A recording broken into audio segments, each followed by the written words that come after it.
தஞ்சாவூர் மாவட்டம் பாபநாசம் அருகே வேளாண் கடன் சங்கம் முன்பு விவசாயிகள் கவன ஈர்ப்பு போராட்டத்தில் ஈடுபட்டனர். திருக்கருவாவூரில் தொடக்க வேளாண் கடன் சங்கம் முன்பு தமிழ்நாடு காவிரி உழவர்கள் பாதுகாப்பு சங்கம் செயலாளர் விமலநாதன் தலைமையில் இந்த போராட்டம் நடைபெற்றது. 50க்கும் மேற்பட்டோர் கலந்து கொண்டு விவசாயிகள் கடன் அறிக்கையின் நகலை கையில் ஏந்தி சுற்றறிக்கையை கிழித்து குப்பை தொட்டியில் வீசி முழக்கங்களை எழுப்பினர்.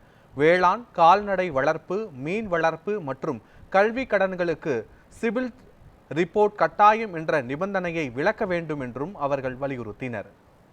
தமிழ்நாடு அரசு மத்திய அரசாங்கத்தினுடைய நெருக்கடியின் காரணமாக, ரிசர்வ் வங்கியினுடைய அழுத்தத்தின் காரணமாக தொடக்க வேளாண் கூட்டுறவு கடன் சங்கங்களிலே கடன் பெறுகின்ற வேளாண் சார்ந்த இதர வேளாண் தொழில்களான கறவை மாடு வளர்ப்பு, மீன் வளர்ப்பு மற்றும் அனைத்து வகையான வேளாண் சார்ந்த தொழில்களுக்கும் சிவில் ஸ்கோர் பார்க்க வேண்டும் என்கின்ற விதியை இன்றைக்கு விதிக்கிறார்கள்.